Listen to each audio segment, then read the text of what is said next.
तो हम आए थे 9 बजे, आपने हमें मिस कर दिया होगा। हम थोड़ी सी हमने बात की, फिर सीएम आ गए, उन्होंने बहुत सी बातें की। नेचुरली इतने इश्यूज भी हैं, कराची के हवाले से इतनी बारिशें भी हुई हैं। सो दैट मीडिया टॉक कह लें, प्रेस कॉन्फ्रेंस तो नहीं थी, दैट हैपेंड। लेकिन अब हम वापस आ गए क्योंकि we need to find out कि ये बारिश का सिस्टम जो है at least for Karachi, is it over और नॉट ओवर? क्योंकि अभी हमें रिपोर्ट्स ये मिल रही हैं हल्की फुल्की बारिश जो है वो कुछ इलाकों में अभी भी हो रही है। वेरी सुबह जब मैं आ रहा था तो ओल्ड सिटी एरिया, सदर, लेकिन देन वी सॉ, आप लोग भी चेक कर रहे होंगे एरियाज में बारिश हो रही थी। अंजुम नज़ीर साहब हमारे साथ मौजूद हैं, डेप्यूटी डायरेक्टर हैं महकमा मौसमियात से। बहुत शुक्रिया अंजुम साहब। अंजुम साहब बताइएगा, वो सिस्टम जो डीप डिप्रेशन फिर डिप्रेशन में तब्दील हुआ, बारिश बरसाई, ठीक ठाक बारिश बरसाई, ये खत्म हो गया है अब monsoon is officially over in Karachi? जी अब्दुल्ला, बहुत शुक्रिया। देखें, जो मौजूदा सिस्टम था डिप्रेशन की फेज तक ये चलता रहा। अब इसने जो है पाकिस्तान की कोस्ट को वेस्ट साइड से क्रॉस कर लिया है। अब ये तकरीबन वेस्टर्न अरेबियन सी में जो है वो एज अ वेल मार्क लो है। ताहम जो कराची में बारिश हो रही है, ये system as a strong depression जो है इसने कराची के ऊपर से मूव किया था और उसकी वजह से स्टिल जो है प्लेंटी ऑफ मॉइस्चर जो है हमारे एटमॉस्फेयर में मौजूद है, जिसकी वजह से आज तकरीबन पूरा दिन वक्फे से कराची के मुख्तलिफ इलाकों में जो है एक साथ नहीं बल्कि वक्फे से अलग अलग टाइम्स में बूंदाबांदी और रिमझिम हो सकती है। इनफैक्ट थोड़ी बहुत बूंदाबांदी तो हम वेलकम ही करते हैं, मतलब वो तो all the year, through out the year होती रहे तो बड़ा अच्छा लगेगा। अंजुम साहब, एक दफ़ा हम आपसे पहले भी बात कर रहे थे कुछ दिन पहले, और शायद if I am not wrong कुछ जिक्र हुआ था एक और स्पेल का अराउंड द 15th ऑफ सितंबर, नवंबर कहाँ से चले गए, तो उसके हवाले से वो अभी भी है या अब वो ख़त्म हो गया? देखें जी, जो अब आने वाला सिस्टम जो 14-15 के आसपास है, that is only for upper country. उससे सिंध को कोई इम्पैक्ट नहीं होना, बल्कि एक नहीं 2 सिस्टम होंगे और दोनों जो है ये मगरिबी हवाओं के सिलसिले हैं और थोड़ा सा इनको जो है ईस्टर्न मॉइस मिलेगा। तो यू कैन से दैट कि अभी मॉनसून जो है वो पाकिस्तान से रुखसत नहीं हुआ, अभी इसमें थोड़ा सा टाइम है।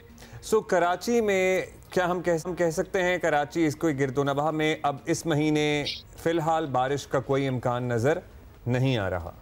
और जी बिल्कुल, कराची समेत सिंध में अभी फिल वक्त जो है वो कोई खास बारिश के इम्कानात मौजूद नहीं है।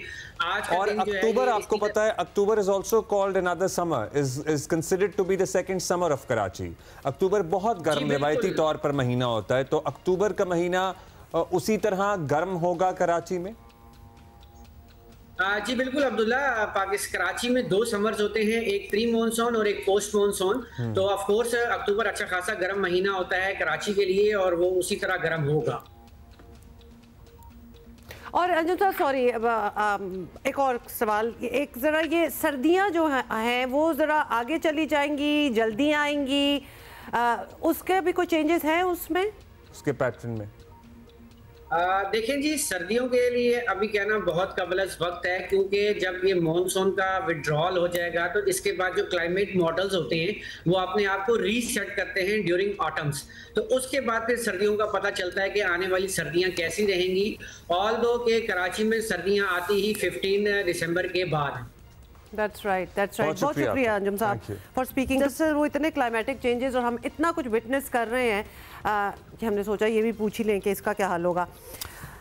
अच्छा जी, जलालपुर पीरवाला आपको पता है मुतासर होने वाले पंजाब के इलाकों में सबसे ज़्यादा मुतासरा इलाका है। रात तक लोगों को रेस्क्यू किया जा रहा था, अब तो ड्रोन का भी इस्तेमाल किया गया है और drone as a rescue tool भी इस्तेमाल किया गया है जो 200 केजी तक वज़न उठाने की सलाहियत रखता है। जी, उसके विजुअल्स भी मैंने देखे। और इस वक्त जलालपुर पीरवाला तहसील और सिटी के इर्द गिर्द क्या सूरत हाल है, इसके लिए हम अपने साथी की तरफ जाएंगे, इमरान चौधरी, जो कई रोज़ से हमें इन इलाकों की सूरत हाल के बारे में बाखबर रखे हुए हैं। बहुत शुक्रिया इमरान साहब। इमरान साहब बताइएगा, मतलब कुछ कदरे बेहतर हुई है सूरत हाल या अभी तक वही ख़तरा मौजूद है, और रेस्क्यू कहां तक पहुंचा, रेस्क्यू का सिलसिला कहां तक पहुंचा? देखिए, सबसे पहले तो जो बेहतर हुआ है वो हेड मोहम्मद वाला के मुकाम पर और शेरशाह के मुकाम पर पानी में मामूली कमी आई है। जो गुज़िश्ता 72 घंटों से पानी एक फ़्लो से जा रहा था उसमें मामूली सी कमी आई है, ये गुड साइन है मुल्तान शहर के लिए। लेकिन उससे ज़्यादा जो खौफनाक सूरत हाल है वो मुल्तान की जो तहसील जलालपुर है उसकी है। तहसील जलालपुर की शहरी आबादी को छोड़कर 90% जो तहसील जलालपुर है वो इस वक्त पानी में डूबी हुई है। तहसील जलालपुर का जो शहर है वो चारों तरफ से पानी से घिरा हुआ है। आर्जी बंद जो लोगों ने अपनी मदद आपके तहत बनाया, कुछ इंतज़ामिया ने मदद की, उसने शहर को बचाया हुआ है। शहर को इस वक्त खाली करने के ऐलानात हैं, लोग जा रहे हैं। रात को एक डेवलपमेंट हुई, शहर को बचाने के लिए उच्च शरीफ और जलालपुर रोड के अंदर शगाफ डाला गया। मैं उस शगाफ के मुकाम पे खड़ा हूं और मैं अपने कैमरामैन से कहूंगा कि ज़रा वो आपको वो शगाफ दिखाए। ये शगाफ डाला गया था, इंतज़ामिया ने बेबस होने के बाद ये शगाफ डाला है। तमाम जो शहर की तरफ से जो पानी आ रहा है वो अब इस शगाफ से जो है वो आगे 4 बस्तियां हैं जलालपुर की, वहां पर जो है वो खौफनाक हद तक तबाही मचाएगा, क्योंकि ये पानी का प्रेशर बहुत ज्यादा है। ये सारे का सारा पानी उन बस्तियों में जाएगा। नहीं तो वो बस्तियों को इमरान, वो उन बस्तियों को खाली करा लिया गया है, मतलब अब तो पता ही है कि क्या डायरेक्शन बन रही है। जी कुल उन ये फैसला बंद तोड़ने का रात 9 बजे किया गया था। 4 घंटे का सिर्फ टाइम दिया गया था उन बस्तियों को, बस्ती कन्नू, बस्ती लांग और कस्बा बहादुरपुर को, उनको 4 घंटे का टाइम दिया गया था। लोगों को फौरी तौर पर निकाला गया। अगर ये रात को बंद ना तोड़ते तो जो शहर वाला बंद था उसने ब्रीच हो जाना था। तो शहर को बचाने के लिए इस बंद को तोड़ा गया है। अब जो बस्तियां इससे डूबेंगी वहां पर खौफनाक हद तक जो है वो पानी की सतह बुलंद होगी और जिन बस्तियों में ये पानी जाएगा वहां पर ऑलरेडी पहले दरिया सतलुज जो था वो तबाही मचा चुका है। वहां पर पहले भी पानी खड़ा हुआ है। ये जो हम ज़ेरे आब इलाके देख रहे हैं, ज़ेरे आब जो इलाके देख रहे हैं, अच्छा कुछ और भी बहुत सारे विजुअल्स आपको पता है मोबाइल के ज़रिए भी लोग बनाते हैं, वो हम तक भी पहुंचते हैं। बाज़ लोग अपने मवेशी छोड़ने के लिए तैयार नहीं हैं, लेकिन इंसानी जानों को बचाना भी एक चैलेंज बना हुआ है। सो ये जो बस्तियां जिनको लिटरली सिर्फ चंद घंटों का टाइम दिया गया है छोड़ने के लिए, निकलने के लिए, इसमें तो सिर्फ इंसानों को ही निकाला जा सकता है, मतलब मवेशियों का, जानवरों का, उनको किस तरह से रेस्क्यू किया गया?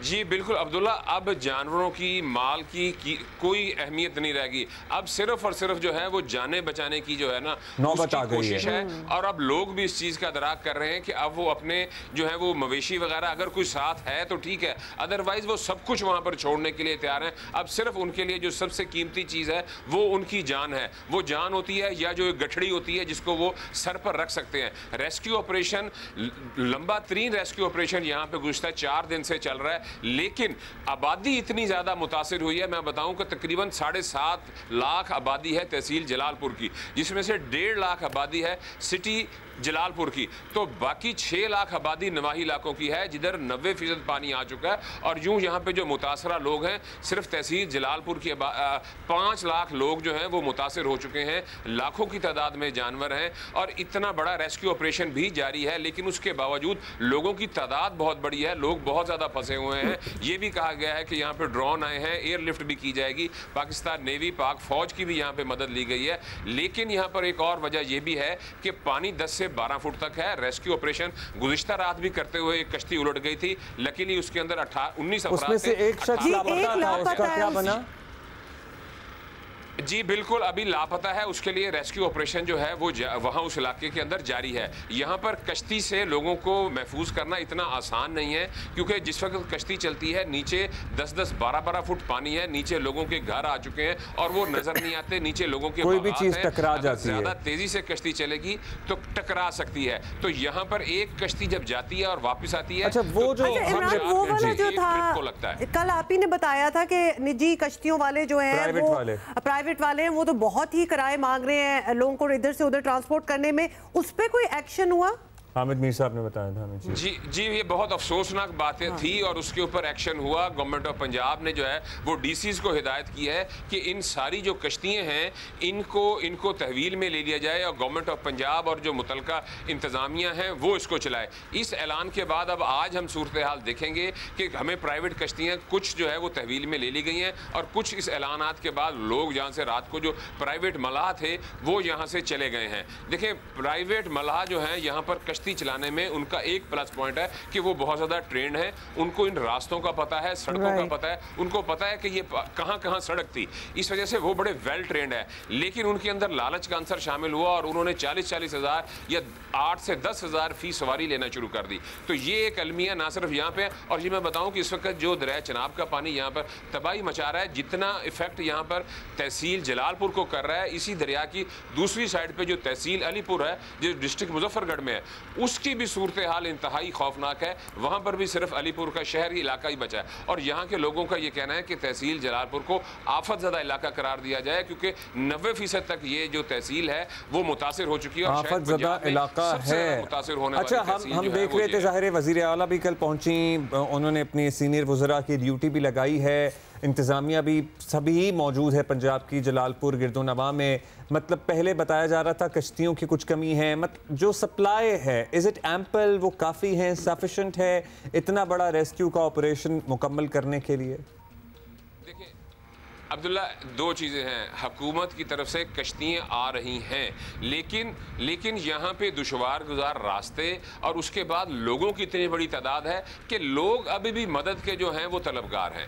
जो प्राइवेट NGOs हैं उनका भी यहाँ पे बहुत मुस्बत किरदार है, पूरे पाकिस्तान से लोग आए हैं, लेकिन लोगों की तादाद बहुत बड़ी है, कश्तियाँ आ रही हैं, कश्तियाँ अंदर घूम रही हैं। लेकिन मैंने बताया कि एक कश्ती को 2.5 से 3 घंटे का उसका ट्रिप लगता है कि वो कहीं से कोई फैमिली को निकाल के लेके आए। और इसमें और बात बताऊं कि मरियम औरंगजेब सीनियर सूबाई वजीर यहाँ पे मौजूद थी। रात 12:15 बजे जब उन्होंने यहाँ पे रेस्क्यू ऑपरेशन का जायजा लिया तो उनकी एक वीडियो मंजर आम पर आई जिसपे वो जो रेस्क्यू के इंचार्ज हैं डिस्ट्रिक्ट मुल्तान के डॉक्टर हुसैन मियाँ, वो लोगों को रेस्क्यू करते वक्त शनाख्ती कार्ड देख रहे थे।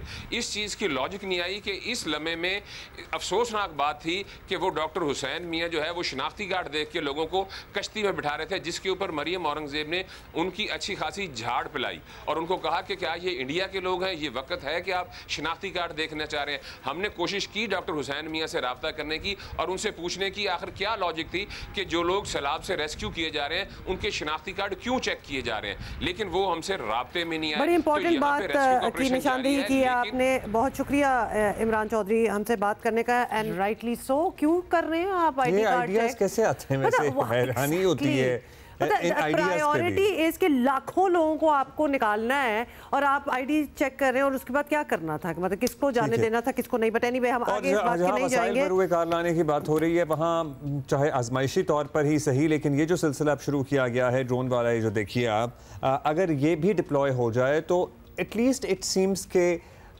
the government seem to be interested and doing as much as they can. Exactly, bringing in new technology as well, because we've seen this in other countries भी हमने देखा है ये, लेकिन हमारे यहाँ जो बड़ी रिक्वायरमेंट भी है इस चीज़ की, और वो पहला इंसिडेंट जो सबात में हुआ था, वो रह के याद आ रहा है, बिकॉज ये सीन देखते हुए भी ये पता चल रहा है कि काश ये चीज़ उस वक्त होती, उस फैमिली को बचाने के लिए लोगों तक पहुँच जाती तो वो लोग आज।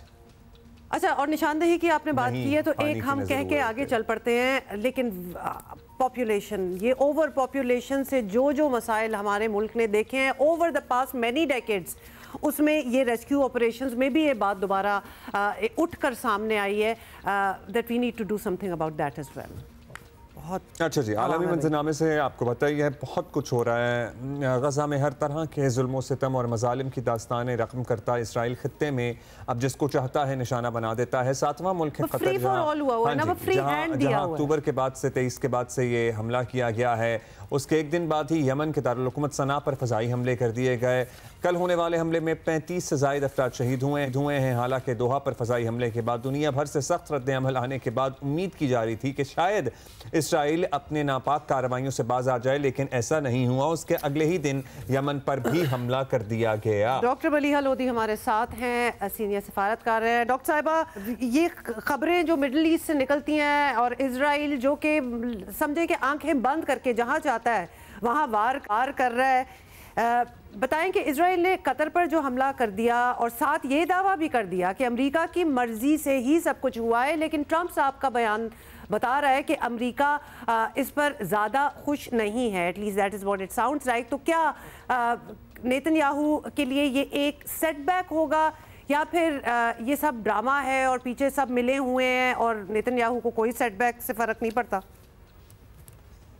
इज़राइल का जो हमला है कतर पे, हमास के लीडरान पे, उससे तो यही सामने चीज़ आई है कि 7वां मुल्क है जिस पे इज़राइल ने हमला किया है। अगर आप फ़लस्तीनी रियासत को शामिल करें तो 7 मुल्कों में इज़राइल ने हमला किया है। और फिर ये कहना अमेरिका का कि वो नाखुश हैं, यानी कि सदर ट्रंप नाखुश हैं इससे, बात ये है कि इतने मुल्कों पे जब इज़राइल ने हमला किया है और गाज़ा में जंग जारी रख रहा है, बल्कि गाज़ा शहर को अब उस पर काबिज़ होने लगा है, तो क्या अमेरिका ने रोका था इज़राइल को? और अब भी उनका ये कहना कि वो इससे खुश नहीं है, मैं नहीं समझती कि इसमें हकीकत है। ये मैं मानने को तैयार ही नहीं हूँ कि सबसे बड़ा फौजी अड्डा जो है अमेरिका का मशरिक़ वस्ता में, वो कतर में है। तो ये कैसे हो सकता है कि उनको पहले से ना पता हो?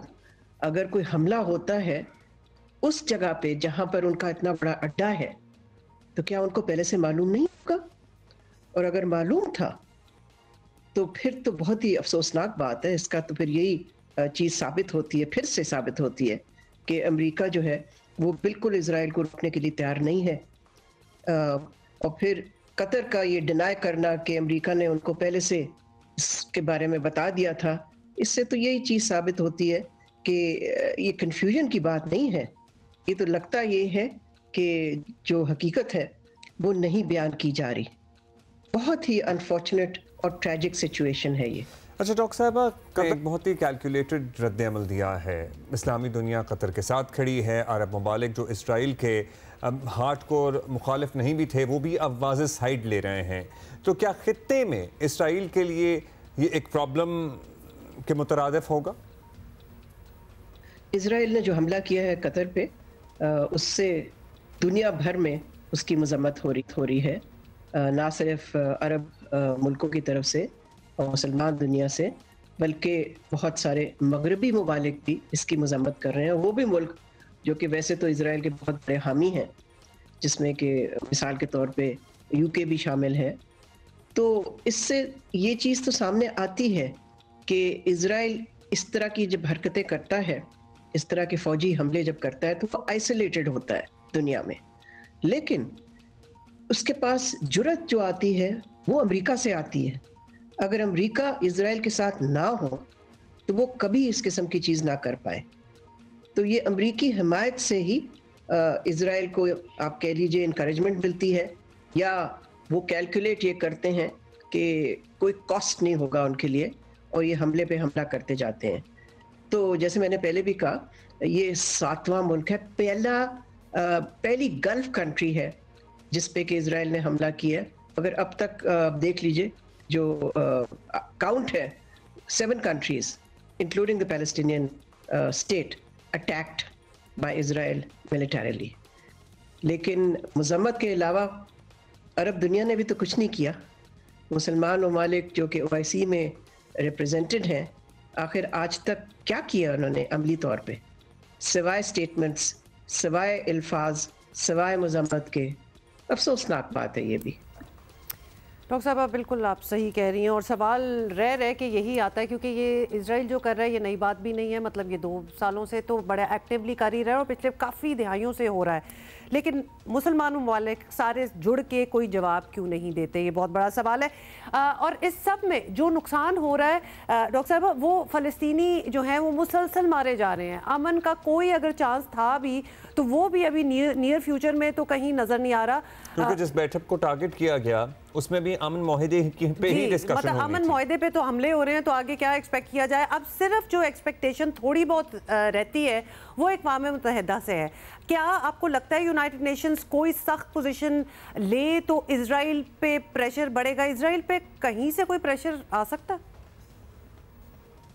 ये तो पिछले 2 साल से बात जाहिर हो चुकी है कि इजराइल और उसकी हुकूमत अमन में कोई दिलचस्पी नहीं रखती। ये मुज़ाकरात करते हैं और फिर उसको सस्पेंड भी कर देते हैं। लेकिन इस दफ़ा देखें जिस तरह से उन्होंने टारगेट बनाया है, मुज़ाकराती टीम जो है फ़लस्तीनी, उनको जो लीडर हैं नेगोशिएशंस के, गाजा की जंग बंदी के लिए उनको निशाना बनाया है। तो इससे क्या चीज साबित होती है? साबित तो यही होती है ना कि Israel is not interested in any peace, it's not interested in any ceasefire. और अगेन मैं यही कहूंगी कि एक ही मुल्क है जो दबाव डाल सकता है इजराइल पे कि वो सीज फायर के लिए तैयार हो, और वो है अमेरिका। तो इसमें तो अमेरिका ने जो यूनाइटेड नेशंस में, आपको मालूम ही है कि यूएन सिक्योरिटी काउंसिल की तो प्राइमरी रिस्पॉन्सिबिलिटी, जिम्मेदारी है कि वो जंगबंदी कराएं, जहाँ जहाँ जंग हो रही है उनको ख़त्म करवाएं। लेकिन अगर अमेरिका वहाँ अपना वीटो इस्तेमाल करके जंगबंदी में रुकावट बनता है तो फिर यूएन कुछ नहीं कर सकती। देखें, यूएन सिक्योरिटी काउंसिल के मेंबरान, जो 5 सिक्योरिटी काउंसिल के परमानेंट मेंबर्स हैं, उन सबके पास वीटो है। लेकिन वीटो कौन इस्तेमाल करता है गाजा की जंग बंदी में रुकावट डालने के लिए? वो अमेरिका है। बार बार उन्होंने वीटो किया है। तो इससे तो फिर यही लगता है कि सिक्योरिटी काउंसिल पैरालाइज्ड है, और उनकी तरफ से तो मैं समझती हूँ कोई तवक्को नहीं की जा सकती। तो ये सिर्फ अमेरिका की अगर पोजीशन चेंज होती है, अमेरिका पे दुनिया दबाव डालती है कि वो इजराइल को रोके, तभी मामला आगे बढ़ सकता है। नहीं तो इजराइल अपनी बर्बरियत, अपनी जेनोसाइड, अपनी एथनिक क्लेंसिंग जो कि जारी है, वो फिर जारी ही रखेगा। अगर कोई हाथ सकता है तो सिर्फ अमेरिका ही रोक सकता है इसराइल का। ये बात तो पहले से वाज़ेह है और अब भी उसी तरह ये हकीकत मौजूद है। And what is it going to take for America to do that is also a question, because अभी तक तो नहीं हुआ। बहुत शुक्रिया डॉक्टर साहबा for being with us। अभी हम ले रहे हैं एक break. We'll be right back.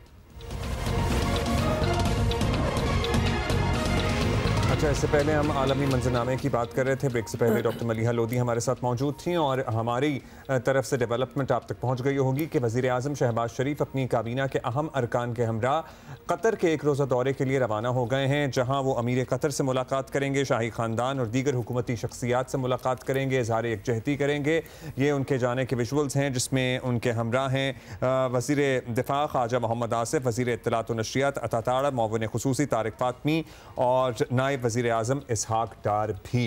So this is also another very important and this is a very important time in the Middle East as well, और पाकिस्तान का जाना ऑफ कोर्स इसके बहुत मायने हैं। अच्छा जी, एशिया कप का आगाज हो गया है। कल आपने मैच देखा? यूएई तरने वाला जिसे कहते हैं ना, जो एक्चुअल तरने वाला अगर तो आप मैच देखने के लिए बैठे, उसके बाद आप थोड़ी देर के लिए आंखें चपकाई, पानी पीने के लिए आप उठे और वापस आए तो मैच ओवर हो चुका था, at least from UAE side. And I think it was so smart and far sighted for India to you know after winning the toss they chose to bowl. उनको पता था आई गेस कि obviously ये team जो है ये it's still in the making, तो बनाने दें जितने उन्होंने बनाने, व्हिच वाज। अच्छा, मुझे टेंशन ये हो रही थी कि अभी यूएई का सामना हमने भी किया है, लेकिन हमने उनका सामना वैसे नहीं किया था। मतलब वो हमारे सामने इस तरह बेबस नहीं थे जितना वो इंडिया के सामने बेबस दिखाई दे। It is less to do with them and more to do with ourselves, क्योंकि हम इतने अंडर कॉन्फिडेंट थे, हम अंडर कॉन्फिडेंट थे, ये समझ नहीं था मुझे। इंडिया को तो देखिए अपनी स्ट्रेंथ के बारे में अगर आपको पता हो तो आपको पता है ना कि अगले को हम इधर ही रोक देंगे। राश भाई, अब बताइएगा कि इंडिया ने भी मैच जीता, हमने भी जीता, मतलब उनका जीतने का अंदाज और हमारा जीतने का तरीका, ये कितने फर्क लगे आपको दोनों?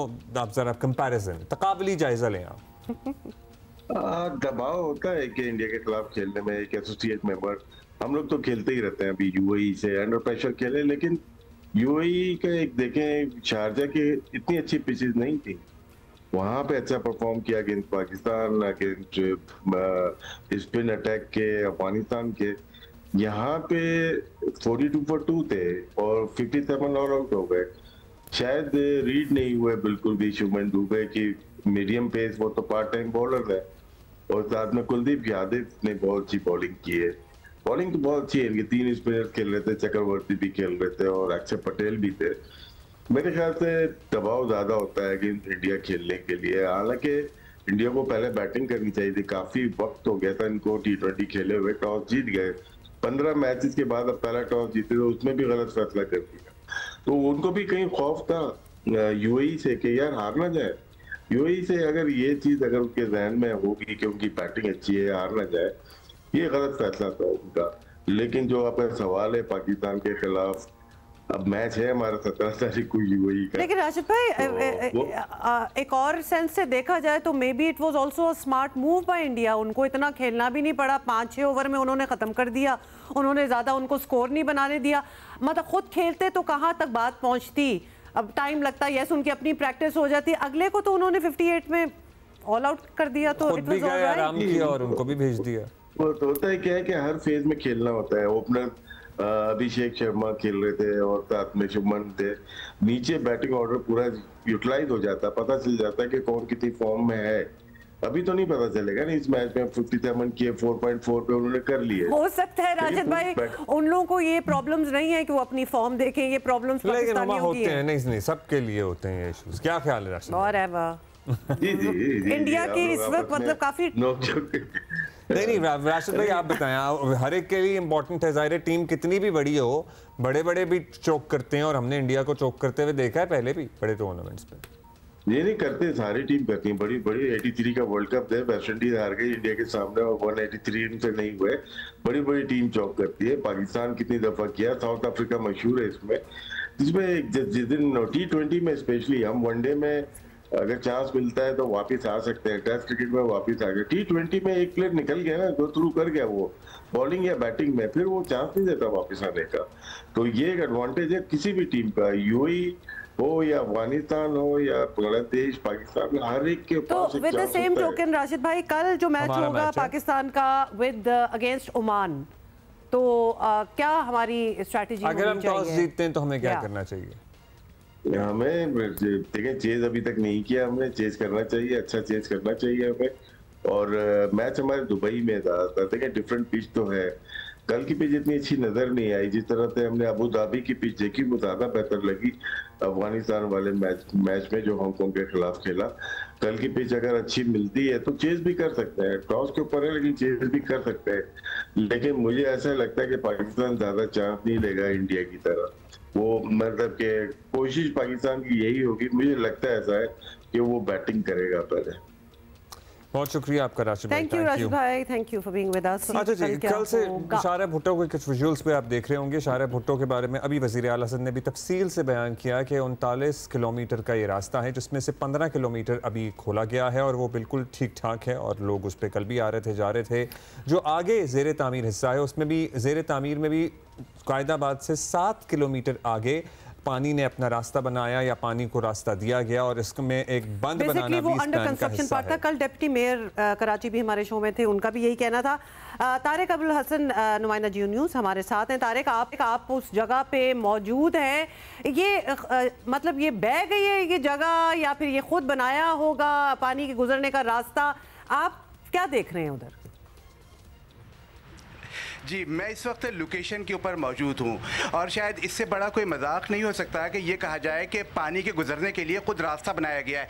उनसे पहले ये पूछा जाए कि ये पानी गुजारा कहाँ जा रहा था जिसके लिए रास्ता बनाया है। हकीकत ये है कि जो शाहरियार भुट्टो की तामीर है, पहले दिन से ही इसके ऊपर माहिरीन माहौलियात जो हैं वो बड़े अहम सवालात उठा रहे हैं और एशियन डेवलपमेंट बैंक ने भी इसी इशू के ऊपर जो है वो सिंध गवर्नमेंट के साथ बात की थी।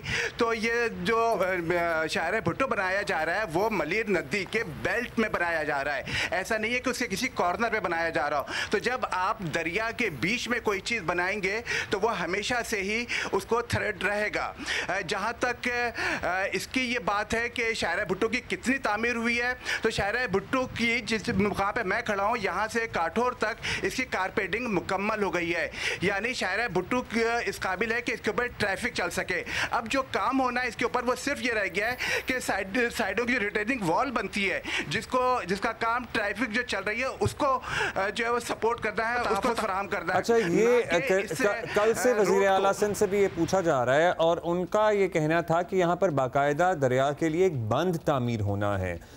तो अगर वहाँ इंजीनियर्स या अमला, ज़ाहिर है इस पर बड़ी तेज़ी से काम हो रहा है और तकरीबन काम मुकम्मल हो गया है, दिसंबर में इसकी ओपनिंग है, वहाँ मौजूद हो, तो आपने उनसे पूछा कि मुस्तकबिल के लिए इसका क्या प्लान है? क्या यहाँ पे जो बंद तामीर होना है वो शुरू हो गया है, वो इस पानी को बचाएगा आगे सड़क को अफेक्ट करने से?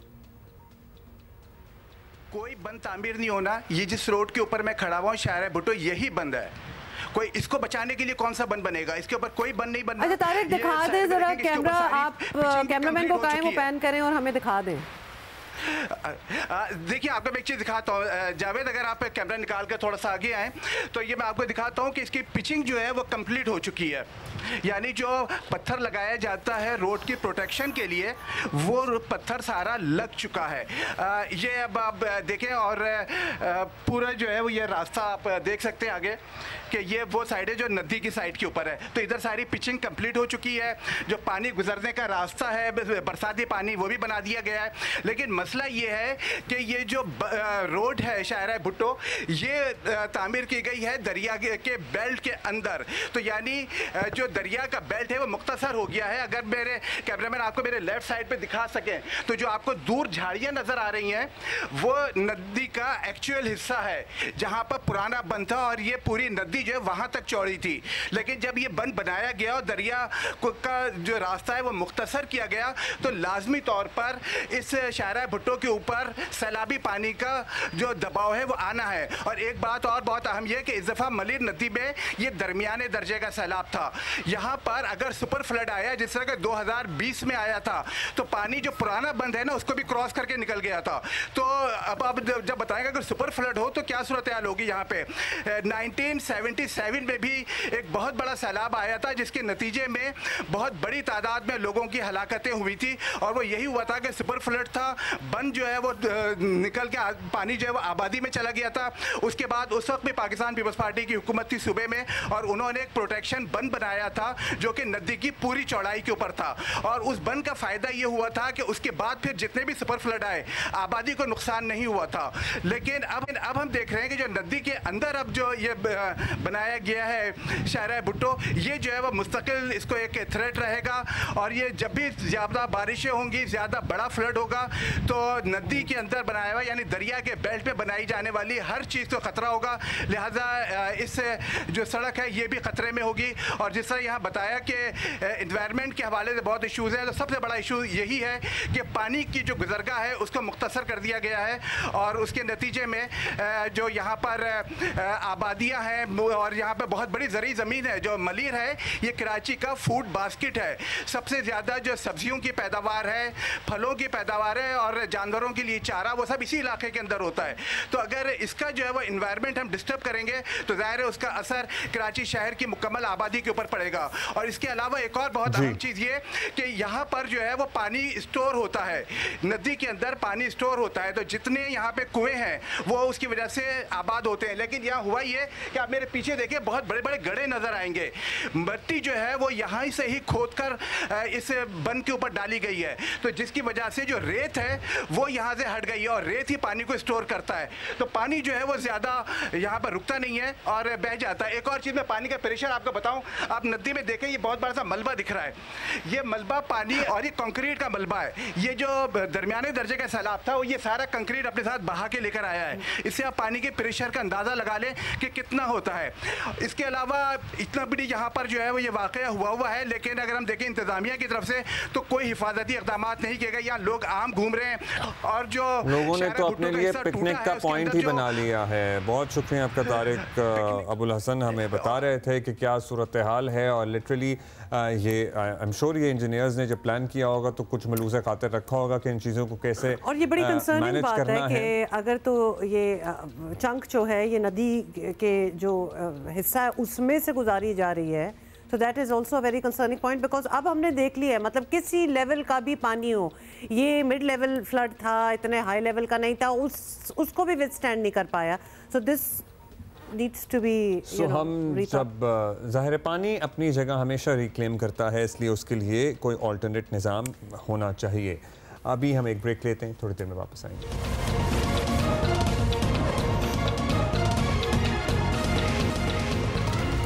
अच्छा भाई, थरपारकर में जो खूबसूरत मनाजर देखने को मिल रहे हैं ना, सरसब्ज़ शादाब, हर तरफ हरियाली नजर आ रही है। So we met some people from Tharparkar and who told us कि अगर आपने फिरना है ना आके एरिया लोकेशन देखनी है तो this is the time to come because it is looking stunning. भाई मोरों की अफजाइश नस्ल भी हो रही है और हमारे साथी अब्दुल गनी बकीर और वो बता रहे हैं हमें। हालिया मानसून के स्पेल और गुज़श्ता 4 रोज से मुसलसल पड़ने वाली बारिशों के दौरान थर का जो सहरा है वो बदल चुका है। ये वही रेगिस्तान है जहां सुनहरी रेत होती थी, मगर अभी इस वक्त 19,000 स्क्वायर किलोमीटर पर फैला हुआ पाकिस्तान का यह रेगिस्तान मुकम्मल सरसब्ज और शादाब वादियों में बदल चुका है। इन बारिशों के बाद थर के जो खेत हैं उनके अंदर जान आ गई है और लहलाती हुई फसलें हैं वो परवान चढ़ रही हैं। जो यहाँ के किसान हैं उनकी आंखों में उम्मीदों के जो दिए हैं वो जगमगाने लगे हैं, वो इंतहाई खुश दिखाई दे रहे हैं। जहाँ इंसान बड़े खुश दिखाई दे रहे हैं और अपने खेतों में काम करते हुए दिखाई दे रहे हैं, वहाँ जानवर चरंद परंद शादाब थर के एक टेले से दूसरे टेले के दौरान टहलते हुए, पानी पीते हुए, उछलते कूदते हुए नजर आ रहे हैं। थर की जो यहाँ वाइल्ड लाइफ है, जंगली हयात है, उसमें भी इस बारिशों के दौरान जान पड़ गई है। खुसूसन मोर परिंदे, महकमा वाइल्ड लाइफ का बताना है कि उसके अंदर इन बारिशों के बाद जो है वो बड़ा इजाफा हो रहा है, जिससे देखने के लिए, लुत्फ अंदोज होने के लिए लाखों की तादाद में जो सयाह हैं उन्होंने भी जो है वो थर के मुख्तलिफ इलाकों का रुख किया हुआ है। कितने कोई खूबसूरत मोर हैं। वैसे बाय द वे चौपाल के पास कलर कहार है, अगर कलर कहार जाए ना वहाँ तो देखने वाले मोर हैं। सो इधर का भी हमने आपको बता दिया, यहाँ भी जाके देख सकते हैं, और if you are in Punjab and that side तो वहाँ जाके भी देख लें आप, बड़े अच्छे मोर हैं। बहुत ही खूबसूरत परिंदा है वैसे। अच्छा जी, ओके, ये हो गया है और टाइम भी हो गया है, and we will see you tomorrow इंशाल्लाह। ठीक है जी।